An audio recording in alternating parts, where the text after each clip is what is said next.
My LCS big play of the season was from Alliance. It was actually Shook on Lee Sin, managed to get around, get the ulti kick, and then into the hook of Nick. It was a fantastic play. As Vander and Shook don't actually know if they really saw each other there, but the Q's going to let them. There's the kick. Oh, into the hook. It doesn't get much better than that, I'm afraid. But what a combo from Alliance. And of course, Tabs was there to clean up. With one game down, ROC have taken the lead and could take the entire series with another win here, but SK Gaming are ready to fight back, and this is where they have to make their stand, otherwise it's third, fourth place for them. And first thing first, the pick and ban phase for SK Gaming, looking back now at the picks, of course, Rocket were bringing in here and their bans, really made their SK bans look very weird, because it was, or at least I think, SK Gaming were expecting the Nidalee ban as the last one from Rocket, and then they would first pick Jax, because they banned Trundle themselves, their Renekton ban was in from Rocket, and at the same time we had their Ryze being banned away, so a lot of top laners banned away, and the whole plan then was we're gonna first pick this Jax, and we're just gonna give them the Thresh and Evelynn or something, and we don't actually care because we got this Jax. But because Rocket decided to leave Nidalee open, SK was like, we need to pick her. We have to first pick her. So it was very, very smart mind games by Rocket, giving them these two very strong picks and saying, you choose one, we take the other one. And they decided to go for the Nidalee, and it meant the Jax. And as soon as the Shyvana was locked in, it was pretty clear what's going to happen in this 1v1, at least up in top lane. And it looked, I think you're right in that, certainly from Rockat's side, that's what they were planning on, because they locked in Thresh and Jax in an instant. Yeah. There was no messing around there. Let's talk about Thresh, because Vander didn't really let anything happen for SK in that bottom lane. Hook after hook after hook. It was absolutely brilliant. Just like yesterday against Gambit, I almost feel you need to ban this champion away from him now, because, again, N-rated, he's not playing him. We haven't seen him play him in this season at all. Maybe one or two times all the way back in week 1 or week 2 without any success. So he clearly does not play it, which means you need to ban away, because Vander is setting up so many kills, so many plays together with Jankos coming down there. The Elise, of course, was a great pick for Jankos, but he could have done the same on Lee Sin, he could have done it on Nocturne, he could have done it on Pantheon, whatever. He could have come down there, as soon as the hook lands, join into the fight, get the kill. So, I'm interested to see if they can carry on that front. And Jankos there on your screen, 9-0-8 as Elise in that first game. Is Elise a ban? I mean, look back to yesterday, 6-0-7 in game 2, 5-2-9 in game 1, 9 kills in that last game. Surely you've got to ban it. Well, there's so many things you need to ban now. Of course, you need to make sure there's no Jax on to Stasus. That's pretty obvious. You need to make sure there's no Thresh on to Vander. You also need to make sure, as you just said, oh well, Elise, do you want to ban it, or do you just say it's not the champion doing this work, it's actually the player and the team now doing so well? Personally, I wouldn't actually ban away the Elise. I would say there's so many other options you can just pick up and do the same. It's more the way your team is playing at the moment that makes it very, very strong. So I wouldn't ban away. I would focus on getting a Jax away, or trying to give Rocket a situation now where they have some very good first pick options, and they need to decide, do we want to first pick the Jax if it's left open or not, or do we want to give it to Freddy? Interesting stat from that last one. Only 19 kills for Rocket overall, but 44 assists. They were grouped so very often. I love watching that kind of playstyle, you know, always group, always fast, always aggressive. We'll see if Rocket do it here again. We'll get into the bans and picks, and it's Renekton and Leona that come out here first of all. Same two bans that were used the last time around for Rocket. On the other side, Ryze taken away, and they've taken the Thresh. Finally, they take the Thresh away from Vander. Rocket is gonna, ban away as well. About to say, they're gonna first pick Jax, if not ban away. So SK actually decides to ban away the Thresh, ban away the Jax, the two key champions here for both Stasus and Vander, of course. So I like the change in the bans. Don't ban away Trundle, is kind of a pointless ban. But it does mean, however, first pick Nidalee now. That is left open once again, and Rocket, just like we saw with the last champ select, saying, if you pick Jax, we take Nidalee. This time around, if you ban Jax, fine, we just grab the Nidalee. On the other side, SK Gaming taking Trundle here very quickly. Elise being hovered over. Svenska, and of course, played his fair share of Elise. In fact, their last game of the regular season, 3-2-14 against Millennium. He finished on that one, but switches over to Eve, which has actually been his go-to champion in recent weeks. Yeah, again, as we talked about, the early game pressure you can do, as long as you don't lose your red buff at level 1, do not flash the hook at level 1, and then in the very first fight down the bottom lane, lose it. because Svenskeren, he fell so far behind early on. He actually ended up going 0-7 in the game because he was so weak after losing the first few fights, after losing the early game so hard to Yankers and Rocket. So this time around, he of course needs to make sure this doesn't happen again, weird enough. So Rocket seem to be quite happy with what they've got so far. Quick lock-ins there on Lucian for Celiva and Lulu as well for, I want to say for Vander there, because we've got that Nidalee in. But we should never count out Xaxus in the top lane. We've seen him play before with Lulu. Or, I don't want to really say Nidalee to go top lane, that doesn't make that much sense. But we'll still see a possible switch away from the top or support role there for Lulu. On the other side, is Fizz going to come out? Vel'Koz support, we've seen it already. Enrater did that in the game, which in the end didn't count against Gambit. We weren't impressed. Too low on the mobility front. Yeah, very risky pick. I mean, yes, you can bring out quite some damage, but you don't have any mobility, so if you get caught by a stun or something, or by a hook, of course, now banned away, but still, if you get caught by something, some CC, you're a very easy target to kill. So, Ari and Twitch. Twitch picked up here for Candy Panda, another champion that he played against Millennium in the final game of the regular season. Went 9-2-7 with that one, had a fantastic game.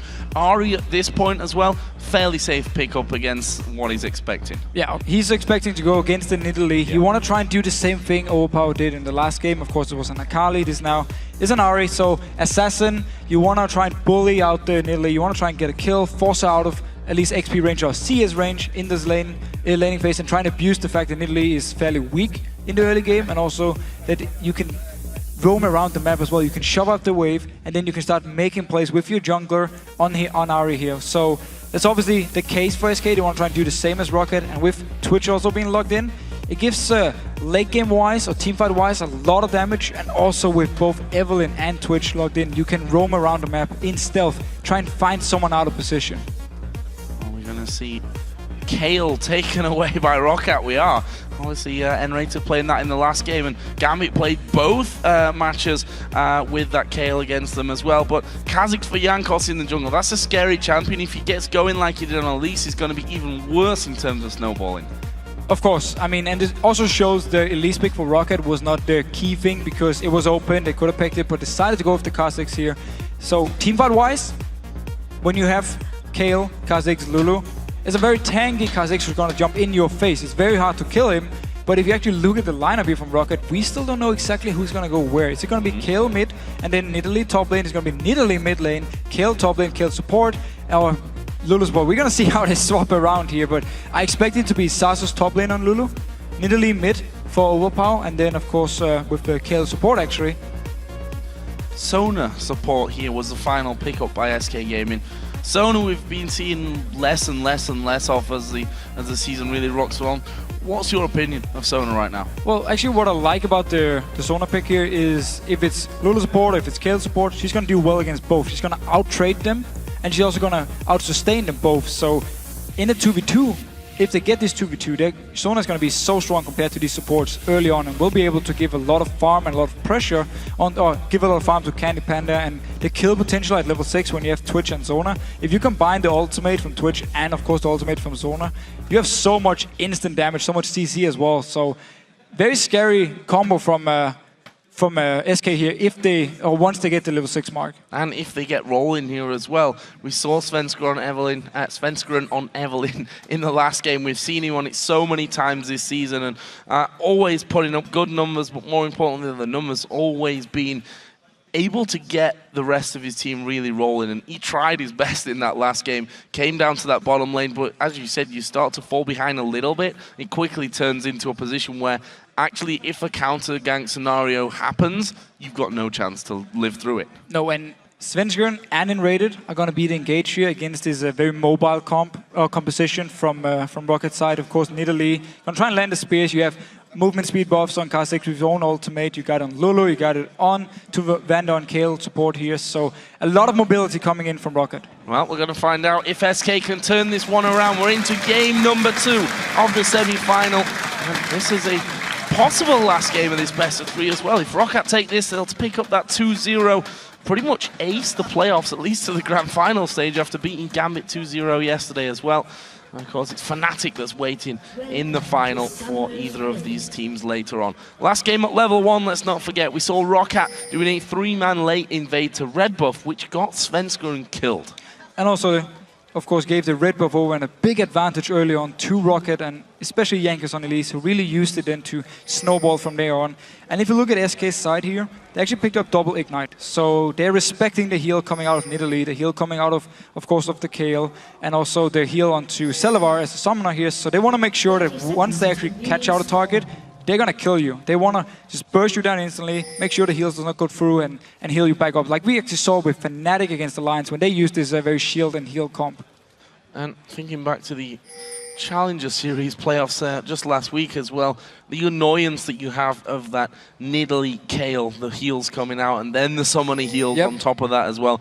Very, very difficult to burst through, especially when there's a Lulu top lane as well to throw that wild growth in there. Let's see, though, how far this one goes along. SK Gaming are stacking 3 men, make that 4. Svenskeren is there as well on the top side of the map. Jankos will actually spot them coming around here if that does in fact happen. And this is definitely a lane swap Rocket is happy with because Kale, as we talked about in the last game, fairly weak in the early game against the Zona who's going to poke us so much. Also with Ignite, the kill potential for Candy Panda and Enraided together here is going to be very scary. So lane swapping for Rocket side means they can get some levels onto Vander here. Once he gets level 6, he can actually stop the whole burst coming in from Zona and Twitch if he times his ultimate correctly. We are going to see a buff steal here early on, and that of course was SK Gaming. Are they going to go for an early dive here onto Lulu? At level 1, level 2, still going to be extremely risky for them. Doesn't look that way. Candy Panda freezing that lane out in the middle. We see that Jankos, after knowing that his blue buff was gone, heading over to the SK Gaming blue buff, will smite that away to keep it safe. So it's going to be a simple trade of the buffs here. And while, again, for the bottom lanes, it's fine for Rocket with the lane swap, Lulu, of course, is going to have some issues up in the top lane, trying to farm, and she won't be the lane bully we normally see her be, because she won't get this 1v1 from the start where she can do a lot of damage onto Trundle every time he tries to get some CS. So she won't get this because of the lane swap, and Trundle should be able to pick up more farm in a 1v2 and be more safe, be more tanky at least, than the Lulu pick. At the same time, though, that's going to leave Celavar and Vander in the bottom lane to pretty much free push that one, because Freddy is doing the jungle route here as well, trying to get himself as much XP and farm as he possibly can. And we may just see them teaming up here and doing the whole tower push strategy here at these early levels. Yeah, they can do a 4-man push. It seems though for now, Vander has actually stopped his recall, so he decided not to recall. And they're actually moving 2 members towards this mid lane here, so they want to do a gank onto Jessis. This could be very, very dangerous for him. There's the exhaust going down. The jump in from Jankos. Can he get the slow up? Actually, he's going to flash in there. Gets a save. Yeah, Jesus here is going to fall very, very low. I don't see him being able to escape it. Already used his flash, and there is the damage coming out. It's Jankos that gets the kill again for a second game in a row here to take first blood. So they decide once again to try and just get an early kill onto Jesus, gets him to fall behind like we saw in the last game here. They lost the turret already. They're not even pushing down the bottom lane. They're just waiting around. They don't even care about losing this turret up here.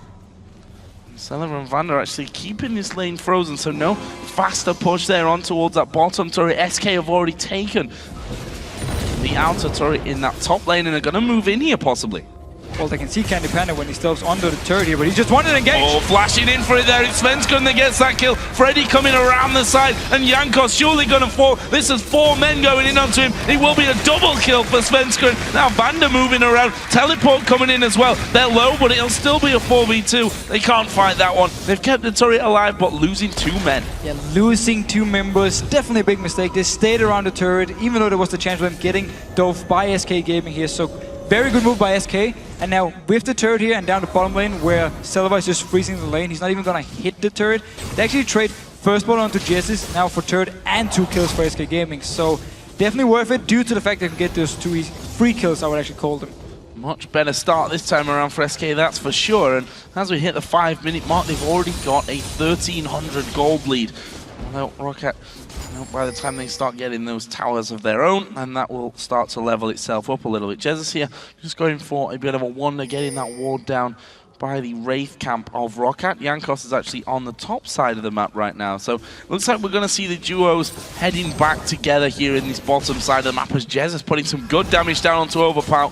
And in the end, it's Vander that comes around to give him that heal. Again, double heal there in that mid lane. That's annoying for Jesus. Yeah, but we have to question the idea for Rocket to say, we're going to give you a free turret and we're going to take first blood. I mean, SK's side, it was definitely worth it for them, also with the kills to pick up, and now Vander is in trouble. That is a face check, and the flash not going to get him far enough away from this one. Svenskeren is going to pick up the kill, and he does get that one to put him on a killing spree now. 3-0-0. Almost the entire opposite of what happened in the first game. Completely different start here for SK Gaming. They're doing everything right in this early game, and now Jankos in trouble. Oh, he's going to have to jump away from that one. A lot of damage coming out. Svenskeren doesn't want to go underneath that tower, though. And that will mean that Jankos lives, but it also means that Celiver is on this outer turret here with 3 men starting to close in onto him. Roccat need to get someone there to help. Vander is coming along after face checking and dying earlier on, and actually SK Gaming start to just freeze this lane out a little bit more. Not pushing too aggressively. Svenskeren already leaving. So with Celiver getting all this free farm and free XP down the bottom lane, he's going to be level 6 fairly soon at least. And he's going to have an XP advantage against Candy Panda, but he's going to be behind in gold simply due to some of the tower gold that Candy Panda got and the assist from the 2 kills they picked up. Oh, we're going to see them push in for anything down this bottom lane, and Raider just trying to keep them away. Celiver down to half HP, and there is a pause. So, a little bit of thinking time for him. Seems to be something wrong with Jankos. We have the admins there who'll be making sure that all gets sorted here quickly. And certainly a player that you want to have on finest form. We saw how good he was in game number 1. The start not quite working out for him. I mean, he did pick up that first blood, but after that, kills kind of slipping away from Roccat. Again, the whole idea behind we want to get the first blood in mid lane, and we don't care about pushing. Our dual lane doesn't even push the wave up to the turret, so they can take it. There's 2 members. They decide to actually freeze the bottom lane and just try and deny Freddy all the CS, and then meanwhile they just give up the turret in top. So the whole decision made even though he picked up the first blood, they still fell behind, and now SK Gaming just been taking control of the map, and with some good moves, especially the one where they actually killed Vander, trying to come down to the bottom lane, they just extended the lead a little bit. So Jankos seems to be getting back into the game, so we'll be able to restart this one here in just a couple of moments. We're 6 minutes 50 into it, and a 2,000 gold lead for SK Gaming. Very much the start that they were looking forward to. Whatever they talked about in between game 1 and 2 seems to have paid off for them. Yeah, and we also, again, going all the way back to Champ Select, banning out the Thresh, of course, for Vander, and making sure there's no Jax in the game either. Very smart decision, and we need to see if Rocket can actually adapt to this now. Well, SK start to pile those minions up against the Roccat turret, and Vander just helping out Celiver here to make sure he can pick up that farm as he goes. 55 to 38 CS, and that's simply because Celiver had that extra time down there in that bottom lane. He's hit level 6 here, going to throw out the Culling straight away. A lot of damage coming to Enrated, but, well, the Culling at level 6 with no items in there, not really doing masses of damage. Looking at the pings from SK and also the wards.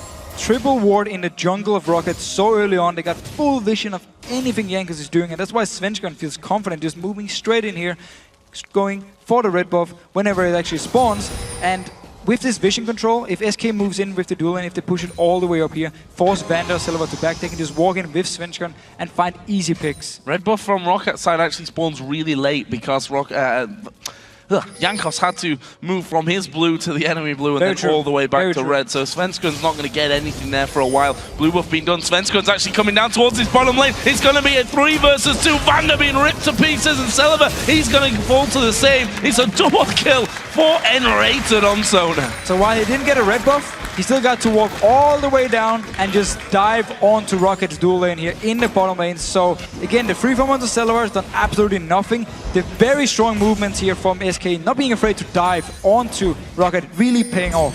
And they may get themselves a turret here as Jez is waiting over the wall from Overpower, decides not to go in. They've got vision of Jankos. This could actually be really, really dangerous for Roccat as the spears come flying through. And Rated at half HP, they're going to pull out this red buff, and Svenskeren tries to steal that one away, bringing it all the way around the back, and Svenskeren will smite that one off. He's getting himself another buff, so that's 2 buffs stolen overall in this game for SK, and they are now 3,000 gold in the lead. So slowly but surely that gold lead getting bigger in their favor. So just like Rocket in the last game, when they got hit early on, they kept going, they kept putting on the pressure. SK Gaming is doing the exact same thing in this game. Whenever they see a chance of getting some kills, getting a red buff, whatever, get the Wraith camp away from Rocket, they go in there and they take it, making sure they don't give Rocket any chance of a comeback. So far, game similar to the first one in terms of the amount of kills that we've seen, but in completely the opposite direction. SK Gaming turning this one around, and that's always great to see that, you know, sometimes teams in a best of 3, they'll lose the first game incredibly heavily like that, and they'll just cripple themselves and, you know, almost roll over without a fight in game 2. SK Gaming obviously not going to go that way and are doing very, very well here. Need to pick up this win and bring us level, otherwise they will be getting knocked down. And Zazas now could be in trouble. We see Svenskeren stealthing in for this one. Should be pretty obvious. Freddy going to go towards him. Wild Growth will be used here by Zazas. And actually he's turning around the damage. Svenskeren going to start to fall low from that one. Not quite low enough to really be in danger, but he could be now as Overpower headed to the top, but turning around. Freddy was completely so he out of mana, so he couldn't join in for the fight here. He couldn't even put up his pillar, I believe. So Zazas was just pop his own ultimate, turn around, get some good damage onto Svenskeren here, forcing him to go back to base. So at least now, Rocket, they know where Svenskeren is, they know there's no pressure on him, at least for the next 30 seconds. 30 seconds, but down in the bottom, both duo lanes are headed up against one another, and Candy Panda with a BF sword now on top of his Vamp Scepter will take down turret number 2 here for SK Gaming, and now it's 4,000 gold. Every time I look, there's an extra 1,000 piled on top here in favor of SK. Celiver still ahead in CS actually from that bottom lane. If you look in the mid lane, it's Jesus has got a 20 CS lead over Overpower. Getting to that point where you have to start fearing the Ahri, because one charm is going to be possibly not 100% at this stage of things, but certainly a lot of damage that'll force you out of lane. SK Gaming, complete vision control on this bottom side of the map, going to take themselves a dragon, nothing that Rocket can do. And Rocket needed to gank this bottom lane if they wanted to give their own dual lane a chance to do anything, because the issue with Zona was always the fact that you're so immobile. I mean, you're so easy to gank. There's nothing, if Pandra, for instance, drops down in your face or Kha'Zix jumps onto you, there's nothing you can do. And whoa, Freddy flashing the wall here. Zazas decides to back off, nothing happens from it, just forcing away the flash and the ultimate. But still, this Sona pick here, as long as Enredis is left with Candy Panda to 2v2 against Celivar and Vander, there's nothing they can do. Sona is very, very strong in these 2v2s. She needs to be ganked. She needs to be shut down by Jankos coming down and setting something up and just kill her. And level 6 now, which means the Crescendo is available Even for worse. Enrated, and that's going to mean a little bit of trouble as the charm just been sidestepped by Overpower. They didn't quite have the damage to finish off that final outer turret. Both top and bottom lane already been taken, and Svenskeren now going to come into the jungle. Jankos is here. Can he do enough damage to him? Half HP stripped away there. There's the ultimate pop from Jankos to try and get him out. Spear will land onto Svenskeren. They're going to try and turn this one around. That was a good ultimate to get the group slow off, and Svenskeren can walk out. So he walks out here again, used the ultimate, used the flash, just like Freddy up in the top lane, just a few, like half a minute ago. So Rocket doing a very good job now, going very aggressive onto Candy Panda. Oh, Candy Panda though gets into stealth. Celiver gonna wait for that one, and this is gonna be outplayed. Oh, fail flash! Candy Panda goes down. So again, actually, Rocket managed to force away both summoners from another member from SK, so they're doing a very good job finding the right targets, finding the picks here, and making sure SK Gaming, even though they're so far ahead, actually need to use summoners to either escape or flash into the wall. Svenskeren coming back onto the top side of his map, and that's some Rocket just sitting back from that one. That's a welcome kill for them. Actually, Zazas is now 1-1-0 with that blasting one, double Doran's ring on the other side. Trundle with his Vamp Scepter also got himself a Spectre's Cowl in there, so a bit of protection, bit of sustain and more damage. But SK at this point can just take 4 members in the mid lane and just start pushing down the turret. If Rocket tries to engage, you got the Sona ultimate and the spray and pray with a Bloodthirster Twitch, who's just gonna completely destroy you. So even though this outer turret now is gone, they can actually push on for the next one with these 4 members because they are so strong. They do decide, however, to actually send Candy Panda down to the bottom lane because he's a little bit behind in farm. They want to make sure he can get the farm here early on, and they don't actually feel they need to push just yet. Farm him up, and he's got 5 assists at this point. He's probably wishing that he's had at least a couple of kills in there to his name, but still doing very, very well. And with these couple of waves, we'll be catching right back up in the farm. We'll have a look down some of the other items. A big one there for Nidalee. DFG is going to be picked up there as we get another pause. Looks like it's Vander this time around. So DFG is the first item. Simply means whenever we actually get a team fight or if we get a pick, Jess is going to do so much burst damage. If he lands the charms, combine that with the DFG, you have so much extra damage you put onto them, and he can just blow someone up because he's so far ahead also, farming really well here in the mid lane. So all of a sudden now SK Gaming, completely opposite of the last game, if they now find the right team fight or find a pick, they will just blow them up like Rocket did in the last game to them. Interested to see what the targets will be here for Jesus, with intervention and wild growth can both go on a single target or onto different targets there. So Jesus really going to have to pick his targets or pick his battles very, very wisely as to who he goes for. Yeah, that can be the downside about picking this DFG so early, because of course with the single target defensive stuff on Rocket side, it can actually completely destroy his use of DFG. But I actually believe it's more so for general just trying to pick up people or pick a target. Not in a team fight, but if they find someone in the jungle, if they find Yankers, if they find Overpower overextending or something, go towards them and get the kill. Not exactly for the team fight itself. Well, we are going to be getting Vander back into the game here shortly, and we'll be able to start things back off. Of course, it is a decent lead here, 5,000 gold, in fact, for SK Gaming, and we are 13 minutes, 40 seconds into it as Overpower spotted here by Enrated, who's trying to harass him away from picking up that ward kill. Didn't quite work out the way that he expected. So, and what I'm interested in now is Rocket, once they got ahead in that last game, they got some good deep wards down, they moved around the map really quickly, and never gave SK the chance to come back. I'm interested to see whether SK can do a similar thing as Celiva face check straight into the brush. Their ultimate was it used? No, it was on cooldown actually. But that will come up if Celiva decides he wants to go back into it. Actually, Svenskeren here could be in some danger. Going to get slowed down by Jankos. That's a lot of target damage as we see the ultimate being thrown through, and there's a shutdown. Candy Panda running the pray and spray, and he's going to go down as well. Jankos here burning, and he's popped his ultimate. It's just enough damage to get the kill. So, SK Gaming now are trying to just split out on the map and just split push in all the lanes here. Jess is in the mid lane, Fredo on the top lane, and then with Candy Panda in bottom lane. And then you have this stealth Evelyn just roaming around the lanes, trying to find targets. This time it actually backfired for them, because Jankos he was nearby, and because Celiva as well with his good dash, he actually got away from Svenskeren at first, and then could turn it around when Svenskeren decided to stay, just wanted to peek a little bit more. Rocket edging a bit of gold back in their favor. We'll see if they can keep that train running. Freddy, by the way, he's doing a fantastic job of farming up right now. 107 to 83 CS. That's a nice lead that he's got himself over Zazas. As this turret, will it get pushed down? They're yet to pick up a turret kill here, and if you look through those outer turrets, all of them are still pretty healthy. They've not really done much in terms of pushing down those objectives. No, I mean, that's what happens when you fall so far behind, and Jankos now going very aggressive top. I think have to slow down. A good pillar from Freddy there will stop Lulu chasing in. Did use the subjugate, which stopped the further chase around. Now it's Jesus. Is he going to go for Overpower? He's landed the charm. He is going to throw everything at him. You've got a DFG. I'm not sure why he's not using it. Well, still, with the exhaust from Overpower, he would be able to survive it. So good use of exhaust from Overpower, of course, with two of them on the team.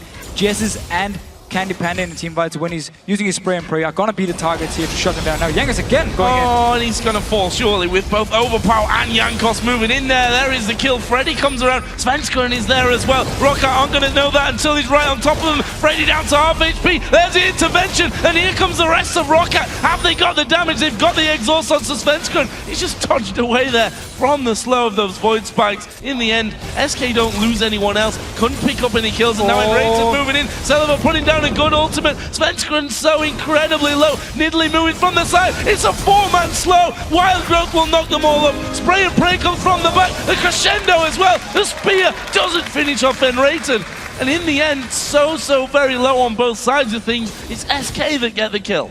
In the end, they actually end up trading 1-for-1 here, but SK Gaming, they were so far ahead, and they decided we're just gonna continue to split push. We want to force Rocket then in some bad fights, but instead it's Rocket all the time actually winning out. Jankos is the guy moving between the lanes, picking up kills left and right here for Rocket, so they actually get some kills, get back in the game. They're still far behind.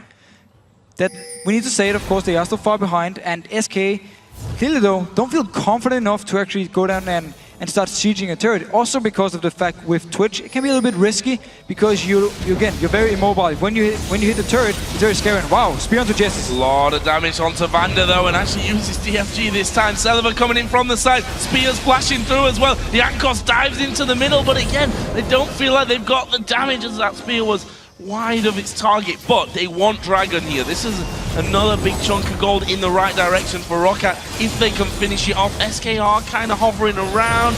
Let's go put some ward in, but it's going to be too late to get in there. Good Dragon pickup for Roccat. Yeah, with Candy Panda up in the top lane, Rocket, even though Vander was very low on HP, still went in for this one. Of course, remember the ultimate of Kale, because no mana, so you could still use the ultimate and then just try and back out of the fight. But yeah, with Candy Panda again split pushing away from the rest of the team, Rocket picks up a Dragon.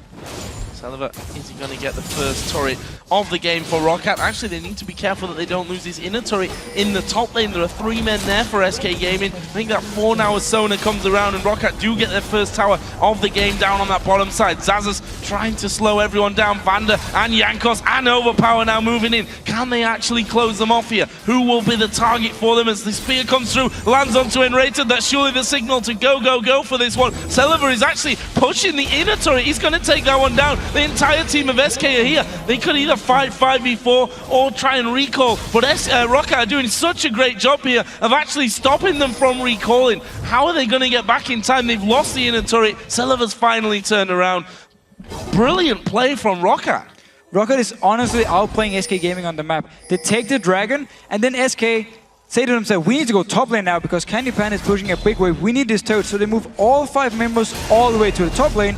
But I forget about the fact that Rocket was at the Dragon, and it was just so easy for Celiva to just step down to the bottom lane and just start pushing up, and nobody was there to actually defend. Sazus, though, taking a lot of damage. Taking a lot of damage. Forsu Flash used his wild growth on himself there. In the end, not enough damage from Candy Panda to secure himself that kill. So let's take a look at the gold again. It's down to just 2,000. Roccat certainly going in the right direction, or SK going in the wrong direction, you could maybe argue. Yeah, I will definitely say good job by Rocket coming back into this game, but it's also SK Gaming not exactly knowing what to do on the map. When they had the chances to find a good fight, they went over aggressive or didn't actually do anything. When they had the chance to just go down and find a pick and then take a turret, they didn't do it. And now when they actually wanted to take a turret, they went to all the way to the opposite side of the map, while Rocket was just standing with 1 member in your bottom lane and taking 2 turrets.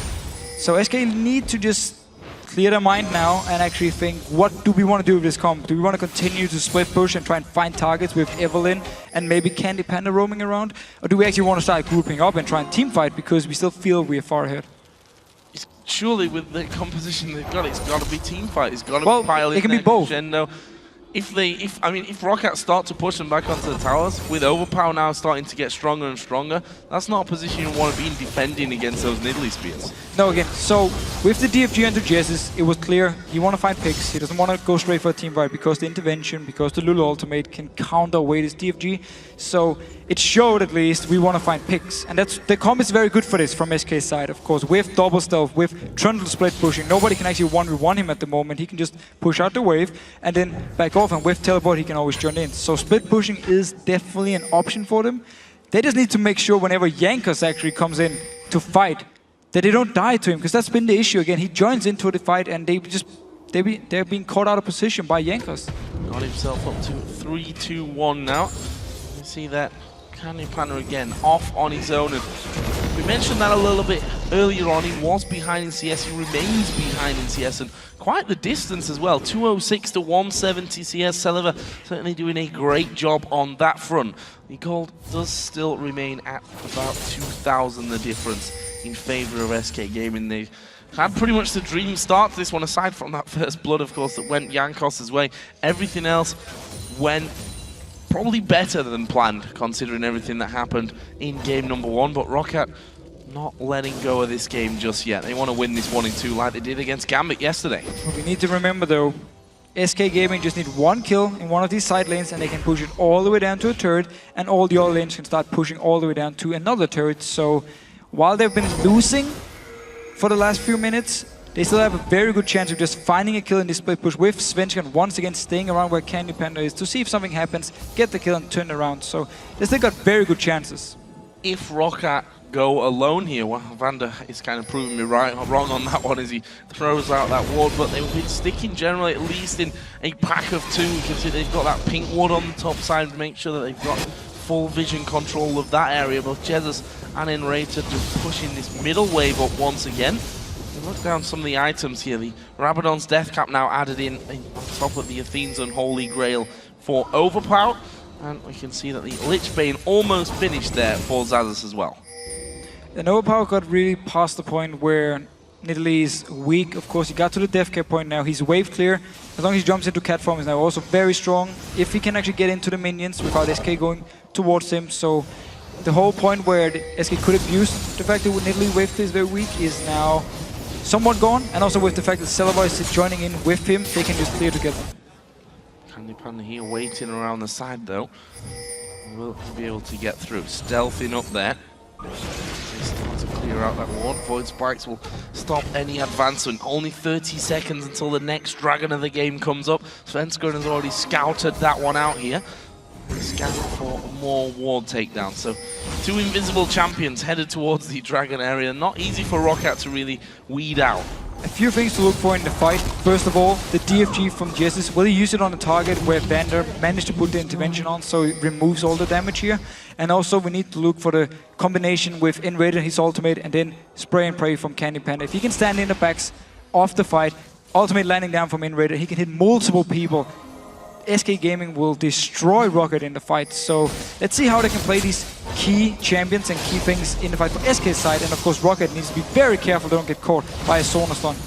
Dragon is up, and Rocket and SK have three men in the middle lane just holding on to position in there. Trundle of course did take down that turret in the top lane, the inner turret, but now Freddy might find himself in a little bit of bother. He's going to throw down the pillar. Overpower basically right on top of him there. Freddy using the flash. There's the knockup from the Wild Growth as well, and whilst Freddy trying to put some damage back here, is only going to buy some time for his team down by the dragon, which they do take. That's the word I'm looking for. Thank you very much to Vishio. They take the dragon, losing the kill for it. So Rocket actually decided to give up the dragon, just picking up a kill, because they didn't feel like they can actually fight in this position. They don't feel like their comp is strong enough to fight against this again with Twitch and Zona together. It's such a strong comp from SK Gaming. So give up the dragon and instead just pick up a kill. If we look at the gold lead, 3,500 SK have brought it back to, so swinging a little bit on that front, and just of course I'm talking about it, the turret in the top lane does go down, so that's all outer turrets now done. I know that's a lie because middle's still standing. 3 of them have gone, you know what I'm talking about. Still low, Celebar pushing up here, getting good damage on the Svenskeren, and a few hits onto the turret. Lucian of course very good, just coming up, get a few hits with his passive with the double auto attack and then backing away from the turret, slowly grinding them down here. Rocket side though, what it actually decided to do in this mid-game point now, coming in towards the late game, because it is so scary for them to actually group up against all this damage from SK's side. And if someone gets caught by a charm, for instance, it's the go time for SK Gaming. So a bit scary for Rocket to actually decide and group up here. So we need to see what they're going to do. Well, currently they're going to go home and spend a little bit of that gold that they've been farming up so nicely. Almost a rando in Zoman is done there for Jankos, so he's going to be feeling a lot more confident about jumping in there and trying to finish off these kills. Well, now he gets a little bit tankier. Xaxus returning back to his top lane, still about 30 CS behind that of Freddy, but he's got that Lich Bane now done, along with a blasting one as well, which means he's going to be doing a bit more damage, not necessarily to Freddy because he is already pretty damn strong, although Ravenous Hydra, so not as tanky as he could be at this stage. It was very scary in this split push, and whoa, they're actually jumping onto him. They're going to go on towards Freddy. We'll see if that Ravenous Hydra is going to cause him problems as Candy Panda actually puts down this spray and pray, but he's got the damage reduction of that exhaust as Jankos flashes into Baron Pit. That was nicely done there for him while he was in stealth mode. In the end, nobody died. But a great use of spray and pray here for Candy Panda. Actually, 3 members from Rocket were lined up here, so he hit every single one on every single hit, so they needed to back away, and Candy Panda now on Twitch, he will scale into late game, into the team fights, and become very, very scary. He does in fact have the Phantom Dancer on top of his Bloodthirsty here. Another couple of items coming out as well for Jesus. Void Staff done along with a blasting one, so he's going to have a bit more damage about him if he finds anyone. If a charm lands, and I have to also add in there, and Kale's not there. Yep. then that person is going to go down. We'll see about that one as Candy Panda going to ambush Celiver. Is he got the damage to finish him off? He does now. Actually, his teammate comes in. Celiver gets the kill though. 2 versus 1. Celiver takes one with him. So they actually trade 1 for 1 here, but we see the power of Twitch and Evelyn together when they stealth in here, trying to find the target when they're just standing there and farming. So they did get a pick, but Candy Panda went down with it. So beautiful play by Celiver. 3,000 gold still is that lead that SK are holding, and interesting to see that that's not really getting any bigger for them, that they've not really been able to force any objectives for quite a while now. And I'm a little bit surprised there's no Blades Rune King onto Candy Panda. We often see there's an early item when you want to do these split push, you want to do these ganks with Twitch. Because, of course, it makes you a lot stronger 1v1. You would actually have been able to survive the last fight with a Blades Rune King. So a little bit surprised when we at least see the rest of SK build towards split pushing and catching out targets. Well, he's got a last whisper now put in there. It's better for team fights, of course. Very strong for team fights here. We'll see if they can get to that point. Rocket certainly don't want a team fight at this stage. They've made that one very, very clear here. Not really grouping up, not really daring to push. We've got a Dragon coming up in 2 minutes. Last one went over to SK Gaming. We'll see if they can do it here again. Or did he go to Rocket? He went to Rocket. He went to SK because Rocket went up in top lane and killed Zazus because he didn't want to fight against SK. So went to SK and just staying around this mid lane. Both Jaces and Enrated have been in this mid lane for a long time, just clearing away, making sure if something happens, they can always rotate very fast towards the side lanes, of course, with the speed buff from Zona and all the jumps from Jaces. He can actually get down to the bottom lane or the top lane very, very fast if something should happen. So, a question, we've seen this almost, if you look at the minimap, this could have happened, this could have been the scenario 10 minutes ago. Yeah. What are they waiting for here from either side? Well, SK is waiting to do actually what they did before without Candy Panda dying. Had he killed Celiver with Svenska, now Freddy taking some damage here, Zazus actually going to back off, but had he killed Celiver with Svenska, they would have pushed up the bottom lane. Then the mid lane would have been pushed down by Jaces and Enrated, then the top lane would have been pushed down by Freddy, and they could apply pressure and get a turret in one of the lanes because Rocket would have to rotate around to defend the bottom lane. And that's basically what they're waiting for. And Rocket, they're just in a position where they don't feel they can actually teamfight against SK because they are behind. So they're just waiting for SK to actually make a mistake and then hope they can get a kill like they've been doing earlier in this game. It's a battle of nerves. Who's going to make the first mistake from this one? Dragon, an area where certainly mistakes can and have been made in the past. That's coming up in 30 seconds time here. SK already in prime position for that one. Don't believe Rocket are even going to challenge for it. Definitely not in a position to do it yet. Yenga is just doing the blue buff, very far away. Lulu is returning up to the top lane. Yes, of course, there's teleport he can join in, but where's he gonna teleport to? There's no wards, no vision. So, free Dragon again from SK. Rocket really showing they don't want a team fight at all. They don't want an anything fight, actually. Nope. And it's scary because, again, Twitch late game very, very strong. Trundle late game is such a mega tank, taking some tanky stats away from Yankas, for instance. So, while he got the 50% damage reduction, they're gonna be squishier and making Freddy even stronger. Of course, you can say Rocket in the late game are just looking to poke and then kite away and then land a few spears, and whenever someone drops low, they can actually go in and just instant kill them with Yankas jumping in, get the kills. So, but in their case, they don't mind waiting because they don't feel they can do anything else. Zazus just drawing a couple of men towards his top lane. He, by the way, has now that death cap in there with a Lich Bane. So you have to watch out for him. Can't leave him alone in that lane too long. Otherwise, he is going to be taking away towers. But he was, again, just a little bit scared of hanging around there too long and getting caught out. Because as you mentioned before, that's exactly what SK Gaming are looking for to get this game rolling. Also, Rocket, they know that SK don't want to just siege up because of Twitch, where it's very hard to actually get in to hit the turrets. Due to, again, once you're standing there hitting the turrets, and if they engage onto you, you're not going to get out. So they know SK is looking for this pick, and as long as they don't give up a free kill, they feel they can just continue farming. It's just a matter of time, though, before SK decides to push up the lanes and actually go towards the Baron, ward it up, and force Rocket to team fight. Or should be a matter of time. I was waiting for that little disclaimer there at the end. But again, Rocket pushing up. Trying to keep the hold of that vision on Baron as well. That's the important thing for me, because that's, as you said, the area where SK can really start to force their hand somewhat and say you have to come out, otherwise we could be doing that Baron from right under your nose. And Rated, as you'd expect, with that in mind, is clearing out wards wherever he can. They've got 3 sweeper lenses at the moment, so They should be able to do a good job of that one, but credit to Rocket, they're still holding good vision over by the Baron pit. Well, again, SK is not exactly doing anything to clear around this Baron here, so there's no pink wards for them. Only been in there once. I don't even think they used the sweeping lens, just backed out again. So, but now Rocket keeping the vision and actually decide to group here in this mid lane, trying to land down some good poke. The thing is, it's dangerous. If this Nidalee Spear plus, you know, Lucian ability and then 2 auto attacks actually land, we saw there. That's a lot of damage. It's a lot of damage, and that might be the signal for Rocket at least briefly to start pushing out a little bit, get some damage off onto those turrets. The middle turret, of course, is the only outer turret left remaining in this game for SK. Bottom lane's already had the inner turret taken away thanks to Seliva's counter push a little bit earlier on in the matchup, and Rocket now They've had a change in mind, I think. They start to push up past the halfway point. Look here what the difference is. 2 pink wards in the side bushes of the mid lane. So they can actually spot Svenskeren or Candy Pen if they try to sneak around them here. And of course, one of the engage options for SK is Svenskeren coming around, planting his ultimate, and then Freddy teleporting in, starting the whole fight. So the land is slow, and then Enradic can flash and stun them, and boom.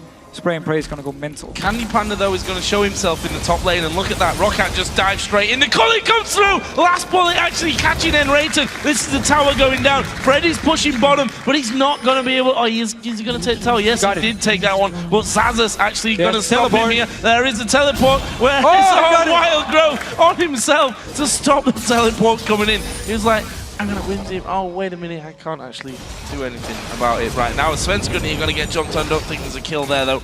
Jankos decides to back away. So as you just said, the second they spot Candy Pen open in top lane, they start moving to the turret, land the poke, and actually get a kill and a turret. So good play by Rocket. Zazas and Freddy going to have a bit of a fight. That Ravenous Hydra is going to do ridiculous damage to Zazas. Look at that. He goes low, but he's just spotted that Seliva's coming around as well and decides, I should probably get out of here. Can't fight the 2 of them. Freddy stays alive. So, have a look at the gold. Surprise, surprise. 3,000. Been that way for quite a while. Well, with the mid turret gone, at least for Rocket they can push a bit further up, but it does also mean for them they actually need to get the pink wards moved up and notch into the jungle of SK if they want to push for the next turret, because again they want to avoid being flanked around by Svenskeren and then teleport coming in from Freddy to start the whole thing. So they need to take the pink wards they had before, move them a bit further up if they want to start pushing up and actually try and land some poke. So, Candy again. Gonna show himself on this top side of the map. That'll make them feel a little bit more comfortable about knowing exactly where the rat is. We did just see Jankos get himself a ward down there as well, which SK won't hesitate to try and take away. We've seen a couple of different items coming out now. Svenskeren got a Thorn Mail. Also, the Randuin Thermal was finished off by Freddy. So I think the front line from SK Gaming is very, very tanky. If they get onto Silver, it's going to be hard for him to kill them. And at the same time, Twitch should be fairly safe in the back line because it's actually only Yangas who can jump in towards him, and with, you know, Candy Pen with the protection from Sona with the ultimate, of course, with Jess being around him also to help out, it's gonna be hard for Rocket to actually kill him. So he should feel fairly safe to do all the damage, and it's another advantage for SK in a team fight. I saw Candy Pen and have dealt with him thanks to overpowering there. Actually, no wards there for SK Gaming. That's slightly worrying from their side, but we'll spot Vander moving around the side. Svenskeren just waiting here. Then Raider takes away the ward. That's not the position you want to be in. Jesus can jump that wall and be straight in your face before you know it. And now, SK moving forward. They want to gain that vision control back here over the Baron pit. And they spot out Svenskeren trying to move in there. The rest of Rocket team is actually coming across. And they need to try and force Zazas to teleport in here because there's no teleporting Freddy, so he has to join the team and try and set something up. Otherwise, Zazas is going to push all the way up to the turret. Good damage actually coming out there, and again, SK fell prey to this one. This is how they lost their inner turret before. They were held in position by Rocket, who chased them and stopped them from recalling. This time around though, Candy Panda was able to get into his jungle, and he's going to retreat to keep that inhibitor tower safe. And their Baron potential for Rocket, the damage is not amazing onto Baron here, but they're starting it anyway because Candy Panda was in the bottom lane, but they should abandon this one when the rest of SK joins in. Yes, I think abort mission is something that's going to be called for this one. Svenskeren thinking about going in there, possibly. Jankos actually stepping forward, spots out Svenskeren, so they've got vision of the Evelyn. That's a time where you may want to think of moving in, but they don't see Candy Panda. He's not actually there, but they don't know that. And the only engage from Rocket would be Jankos popping his ultimate, jumping into the face of SK and then popping the wild growth from Sasus onto him so you can knock a few members up. It's not ideal engage, that's why they need to start the Baron to force SK to actually do something. Well, they have started off once Use again. Culling on it. Culling is going to go in. That's a lot of damage, but look at Freddy. He's going to try and stop them, but I tell you what, he needs to get away. Forced to use the flash. They've taken out Overpower. Zazus is dead as well. A strange fight as Spray and Pray comes over. There's Jesus catching the charm onto Jankos. He's got his ultimate running now. We'll have to flash over the back of that blue wall. And Roccat disastrously split up in that fight, lose 2 men. So, you have a worst team fight combo, or combination. You have a worst team fight composition, and you're behind. And then you start the Baron when the entire SK team is around, and then you split up as well, so you couldn't even intervention on any one of the first targets SK went for. So, very easy Baron, and I would actually say very easy team fight for SK. They just... Rocket didn't exactly know what to do. Well, we'll see what SK actually do with this one. We're going to have a look at that fight again. So look here. Everyone going straight for it. Overpower is here, all by himself, by the way. The rest of Rocket is up here in the top. Sasus tries to join in, only to die, and now Jankos died too. People are just dying everywhere. Dying, and speaking of dying, Celiva might find himself falling here as well. Intervention's just about to come off of cooldown. Doesn't need to use it in the end though. Celiva is flash instead to get back to the safety of his teammate. So that leaves us at 11-8. That Dragon, we didn't quite spot, but he did go over to SK Gaming. Yeah, Dragon and another kill here, and it means they can just start pushing down. Freddy, teleport, is in the top lane. He can always join in, push down 2 lanes here, and Rocket, well, they technically need to engage onto SK, but they don't have any engage, so it's going to be fairly easy for SK to just push down these turrets. Well, that's the first. We'll see how many with this Baron. 6-4 they lead in turret kills right now, and they start to move in, nearly trying to snipe them from the side there. That seems to be enough for Roccat to force SK to back away, but that may just be a lane change right now. Freddy pushing down the top, and no, SK are actually going to recall. Imagine they've got a lot of gold. Amount of gold to spend here after that. Yeah, wow, 3,800 gold for Candy Panda. Yeah, so that's why they didn't actually want to continue pushing, because picked up the team fight, picked up the Baron, then the Dragon, so they collected a lot of gold now. Guardian Angel picked up and a BF Sword more for Candy Panda now, so his damage is just insane. That's quite a good set of items in Banshee's Veil, Sona, Zonya's Hourglass Ferrari, Guardian Angel for Candy Panda on Twitch, as you mentioned, with a BF Sword as well added in there extra. So not the ideal scenario for Roccat. They still are behind you. It's getting closer to a 10,000 gold lead. 11-8 in kills, 6-4 in turrets. SK Gaming with that Baron buff on. Taking down 1 tower here, but they don't seem to be in any rush of going for any more. They don't have to, as we talked about so many times. Like, the team fight potential of this team going into the late game as well is just, it's fantastic. So they don't need to rush down for anything. Now they're so far ahead, all of a sudden they're now almost 10k gold ahead again. Like, they were never 10k gold ahead, but they were far ahead early on, and now they got the lead again and can start pushing up. And there's no one really to defend this one. Celiva is going to try and push them back from this. That Banshee's Veil on, but we can see the turret's falling far too fast. Freddy's a tanky beast. You don't want to fight Svenska, and he's got himself that 4 mail on and a Guardian Angel now as well. And that will be turret number 7, the first inhib turret to go down in this game so far. And with this inhibitor turret gone, they can obviously push in here and they can force Rocket to either back away from inhibitor or try and go in for the fight. So let's see.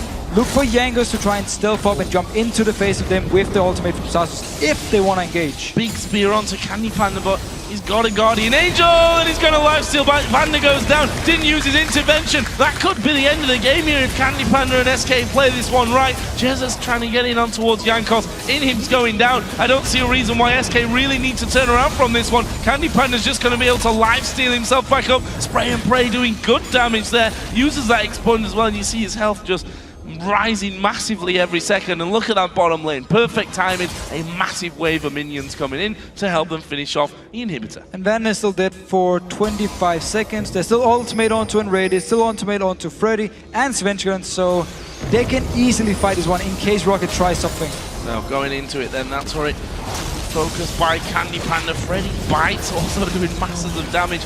to those buildings as well. You can see that they don't last very long whatsoever. So 2 inhibitors down now in favor of SK Gaming. They're going to turn and burn though. That top lane is pushed all the way back to the halfway point, but again, they've just taken down so much. They're going to have another ton of gold to spend. 1,200 on 3 people in the team. That means more items when they come back for the 3rd and final inhib. Then they can just go straight towards this top lane here. They can even put Freddy in a different lane to push up with the super minions going in towards the Nexus turret. He can always join in with teleport. Or they can say, we don't even need to do this anymore. We can just go 5 members and push down here. And Rocket's response, try and land a spear in our face and then try and engage, but we are so much stronger at this point. Seems like banning Fresh and Jax has worked out quite nicely for SK Gaming here. And well, again, and we have to look at the champions from Rocket here. They're picking a composition with absolutely no engage and also weaker in team fights. So they made it very hard for themselves once they actually fell behind early on. Oh, and they might be falling further behind. Candy Panda chasing in towards Overpower. There's Svenskeren, who's going to chase straight on through. And it's Henrated that's actually going to be looking for the kill. No, Svenskeren got it in the end there. That puts them 13-8 up on kills. 60 seconds spawn time for Overpower. They lose the massive damage that comes from his spears. Yeah, they can finish the game right here. At least they can try to. The minions in the mid lane and the bottom lane is a bit far away though. They need some time before they join in with the base, so they don't have any minions, but they're still going for this turret. Getting towards Celeber, that's a good culling coming out from him though. Doing good damage on towards Svenskeren. Wild Growth used onto Jankos there. That was not, I think, what they really wanted to do. I thought he was going to jump straight in there or be close and knock people up. In the end, that didn't happen. Still 30 seconds as well until Overpower respawns. They're just waiting for that minion wave to actually come down.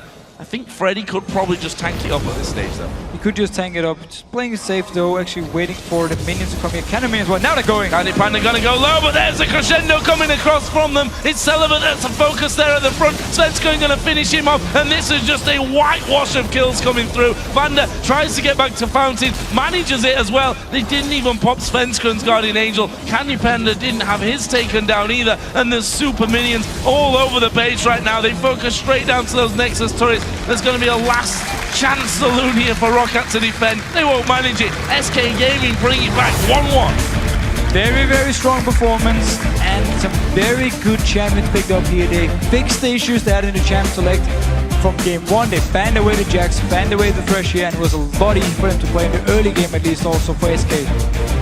Jax and Thresh, which we saw yesterday in those games against Gambit, both games. You have to wonder if SK would be in. Possibly have won the game even by now if they were bad. No, it's all ifs and buts. We should talk about the composition that they did get that last time around though. As you said, no real engage in there whatsoever. I think a combo for an engage is something that you never really want to rely on, right? Well, definitely not. You would have to invest your ultimate from Lulu, even though Jankos, if he dropped low or not, it wouldn't matter. It meant at least when Jesus would jump to a target, they wouldn't have the ultimate to this target because Jankos needed it for doing the engage itself, to knock someone up. And even just the knock up, it's very hard to have this as your only engage. And it was the only engage. So I think Rocket, looking back at this game, is going to be very mad at himself, especially also for the whole thing they did early game, where trading the lane swap top turret for the first bot in mid lane and then never really recovered from there. And the fact that Sasus got lane swapped on Lulu, he never got to be the bully in the lane, like 1v1 against Freddy. So Freddy always got the farm he needed, and it meant that Freddy could always split push. Like he could always just stay up there and farm. Lulu could never really shut him down, and then the whole comp from Rocket just fell apart because they needed to win the early game to get to the point where they could stand in front of the turret, land spears, Lucian of course poking towards the turret, poking towards whoever is there from SK's side, and then with Lulu and Kale as their, if you engage onto us, we got these 2 great ultimates to stop you and we can kite you around. That was the whole idea. So if they got hit early on, fine, but it was so risky because as soon as they fell behind, then SK were just better in split push. And SK was just a lot better in team fights with their champions. And you have to wonder, I mean, the way to even up that whole 3-man fast tower push is to do exactly the same on your side of the map, especially when you've got the numbers in the bottom lane on the towers that go down faster. And also, when your top laner already moved all the way down to the bottom lane and your jungler's there, you could move them down, get to the turret, pretty much the same time as SK would have been at the turret, but instead they decided to freeze the bottom lane and then went for the gank in mid lane. So the decision itself, they could actually push the 4 members up. There was only 3 members of SK in the top lane because Freddy was jungling. I believe he was doing the wolf camp. Yeah. So they could have pushed very fast up and gotten 2 turrets here. Trade 2 turrets for 2 turrets and say, that's it, we're fine, we're happy with this. Instead, they put themselves in the disadvantage. What do we think then for Game 3? What has to change here? I don't see them banning anything except Thresh and Jax once again. But what do you think Rocket really need to do? Is it a complete overhaul of the team that they picked there? Well, at least if they do pick a lineup like this again that needs to win the early game, then they have to make sure they do the 2v1 absolutely perfect. Or they need to force 2v2 and 1v1. If they pick Lulu top lane again as the lane bully, they need to make sure they actually go inside the jungle of SK Gaming with a ward before the 2-minute mark, place it down, spot out where SK Gaming is, so they can predict the swaps here. And if SK swaps up top lane with their dual lane, they do the same thing. So they get Sasus against Freddy on this Lulu, if they pick the same comp at least. I don't expect him to pick the same thing here, especially also now with SK being first pick. We might actually see Rocket banning away the Jax. Well, we're going to find out in just a few minutes what happens in game number 3 and who will move through to the final to take on Fnatic. But for now, we're going to send it over to Shox and Demon, who are ready to talk to Kevin again. That we are. Thank you very much, Joe. We were talking about what SK should do coming into the second game after that game 1. They decided to ban out the Ryze, Thresh, and the Jax. What route did they take with their comp in general, do you think? A very important pick, I think. The Trundle going into Freddy's hands, he could put a lot of pressure down. So I think SK ban were perfect. Not much to change there, I think. With the Trundle pick, Freddy is super comfortable on that pick and his favorite champion. The thing I didn't understand the last game was why the Lulu pick against the Trundle. It's kind of a bully, but when he gets the magic resist and the vampiric scepter, there's like almost no way to kill him or to put him really low. So the Trundle, with Lulu, it's a bit harder to last it actually than with Trundle. So if the Trundle is playing really good and Freddy is a good laner, he will go up in CS. And yeah, I hope they're gonna change a bit. Rocket, the top lane champions, Irelia would have fitted much better there. Xaxis is a really great Irelia player. So you'd always pick Irelia. Yeah. Well, I mean, he did even say Irelia's open. He's going to pick Irelia. Absolutely going to pick Irelia. And you guys, you were Fnatic, were told, says everybody's talking about how strong Irelia is right now. Why is that? Basically because the small nerf of Renekton as well. Renekton always a good bully for Irelia, but also the health buff. The buff. I mean, per level, for example. Yeah, it's just makes her early game really easy. So you can survive it much easier. You get stronger in the mid game and the late game for sure. And there are not that many bullies anymore for Irelia, so it's just really hard to counter her on lane, and that's why she's pretty strong right now. And what do we make of the early game? Because obviously Svenska had a massive part in it. Went 3-0, I think, up already. It's again, we're seeing these tower stacks. And SK did it again, but Rocket didn't really reply this time. They just kind of let it happen. So maybe they thought they would just get the 1 turret, and yeah, we can stack and get ahead of Candy Panda. So they didn't expect to be Svenskeren to be that often at the bot lane and to camp them so hard. So basically, every time they could freeze, SK could freeze the lane and push and have a big wave. So every time the wave came into the turret, they just dived Rocket, and it was pretty easy to deny them from there. And keeping on Candy Panda, obviously he was pushing the top lane. I think it was about 20 minutes in. SK, big advantage. But then they dropped the ball. They let Rocket get back into the game. They had the Drake, and I think Selevar pushed and got 2 towers down that bottom lane. What is going through a team's mind when these sort of things happen? Are you just so focused on that top lane that you just ignore all of the other objectives being taken? Yeah, I quite didn't understand why SK did that and didn't contest the Drake or anything like that. They didn't try to group when they had the advantage with such a comp. And yeah, they thought they can trade the turret maybe for a Drake and didn't expect to hold that turret, the Rocket to hold the turret. So yeah, Rocket did really great calls there, and SK was just, I don't know, they kind of played their comp at this point really bad. When they had the advantage, they should have just teamfight and kept on and won the game. Going into the next game then, what are the priorities here? We saw Svenskeren 2 times in a row, and Evelyn now did very good because Jankos maybe didn't feel as comfortable on the Kazakhs putting down the pressure down, or he wasn't able to put the pressure down early. Do you think Jungle will be coming into the bans here? Will it still stay top and support? What do you think? For me, I think it's still gonna stay the same. The band's gonna be the same, I think. This game, the problem was with at the second turret, the dive when Jankos and Xaxus died. So he got really behind early. And that was mainly the issue why Svenskeren was that fat, besides the really good dives. So I don't expect there to be any jungle bans, maybe. And for me, one thing that's changed that's ROCCAT have not done all season is they pick Nidalee first. Generally, we see Overpower being the last person to pick. They lock in everything else first. They went for the Nidalee, they fell behind, and well, if you fall behind with a Nidalee, generally your team, you're not going to do a great deal for them and just losing out in the siege. You also need to look at maybe Jankos. He played amazing in game 1, but again on Kazakhs. And you look at the stats that he's played, Kazakhs, I think he's played it 2-3 times in the season. Never once had a good game on Kazakhs yet. Absolutely, and maybe at Nidalee, oh, she is so good, let's lock her in. It kind of blinds you. So guys, if you have to call it, Kevin, the third game, SK or ROCCAT? So for me, as well, it's gonna all depend on the champ select. But from my feeling, I think ROCCAT is gonna take it.